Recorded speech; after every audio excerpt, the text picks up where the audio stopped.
Hello बच्चों, maths का exam तो आपका ख़त्म हो चुका है। अब है आपका इकनॉमिक्स का एग्ज़ाम। इकनॉमिक्स के एग्ज़ाम के लिए आपको मिलेंगे सिर्फ 1.5 दिन। तो इस 1.5 दिन में आपको कैसे करना है रिवीजन मैं आपको बताता हूँ। सबसे पहले आज का जो आपका टाइम है उसमें आपको पहले 2 घंटे का जो स्लॉट देना है उसमें सबसे चैप्टर नंबर 2 से स्टार्ट करना है, फिर उसके बाद चैप्टर नंबर 3 और चैप्टर नंबर 4। चैप्टर नंबर 2, 3 और 4 जो आपके 3 चैप्टर्स हैं ये क्योंकि माइक्रो इकोनॉमिक्स पर बेस्ड हैं तो ये थोड़े से कंपैरेटिवली इजी हैं। तो सबसे पहले आप इनको आज कवर करो स्टार्टिंग के अंदर। अब उसके बाद जो आपका अगला लॉट है पढ़ाई का यानी रात का, उसमें चैप्टर 6, 7, 8 और 9 ये सबसे ज़्यादा इम्पॉर्टेंट लॉट ऑफ चैप्टर्स हैं।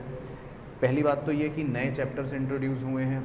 दूसरी बात ये कि इनकी अकेले की वेटेज लगभग आप मान के चलो 40 मार्क्स की है। इन 4 चैप्टर्स की 40 to 45 मार्क्स की है। तो आपको 40-45 नंबर के ये 4 चैप्टर्स बहुत अच्छे से करने हैं। तो इसके लिए मैंने इसलिए 2 स्लॉट्स रखे हैं।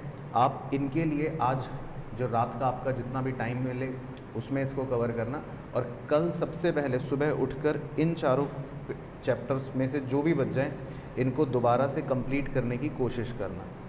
अब जो कल का आपका दिन मिलेगा, कल के आपके दिन में जो अगला पढ़ाई का लॉट है उसमें जो सबसे इजी चैप्टर्स हैं आपके चैप्टर नंबर 1, चैप्टर नंबर 5 और चैप्टर नंबर 10। ये 3 चैप्टर्स इसलिए सबसे इजी हैं क्योंकि चैप्टर 1 में सिर्फ 2 यूनिट्स हैं, बहुत ही छोटे से इंट्रोडक्शन वाले।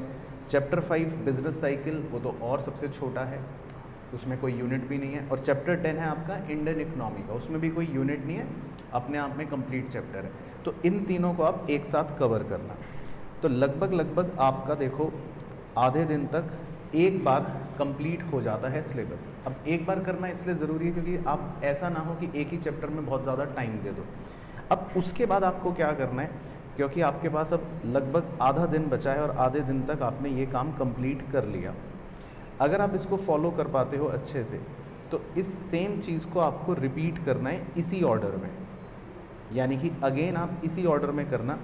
कैसे करोगे, सबसे पहले दोबारा से चैप्टर 2, 3, 4 इस चंक को रिवाइज़ करना जो आपने सबसे पहले करा था आज शाम।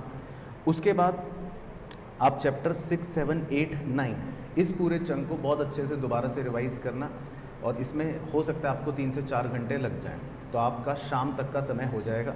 और रात के लॉट में आप दोबारा से चैप्टर 1, फिर 5 और 10 इस लॉट को रिपीट करना।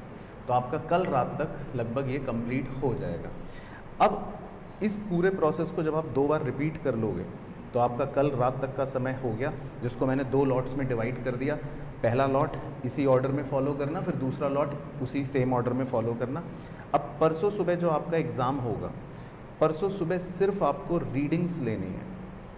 अगर आपके पास नोट्स है तो नोट से रीड लेना, और जो आपका स्टडी मटेरियल है ICAI का, उसके जो क्वेश्चंस दे रखे हैं बुक के पीछे सिर्फ उनको गो थ्रू कर लेना, एक बार देख लेना क्वेश्चन एंड उनका सॉल्यूशन। बुक में टिक मार्क भी होंगे आपके, तो जस्ट एक बार गो थ्रू करना है, ग्लैंस लेना है कि क्या क्वेश्चन है, क्या सॉल्यूशन है। और उसी में आप MTB उसके भी क्वेश्चंस को डाल सकते हो, क्योंकि MTB के भी क्वेश्चंस जो हैं कई बार रिपीट भी हो जाते हैं और उससे आपको एक आइडिया लग जाएगा। तो रिवीजन करने के लिए आप इसी तरह इसको फॉलो करना।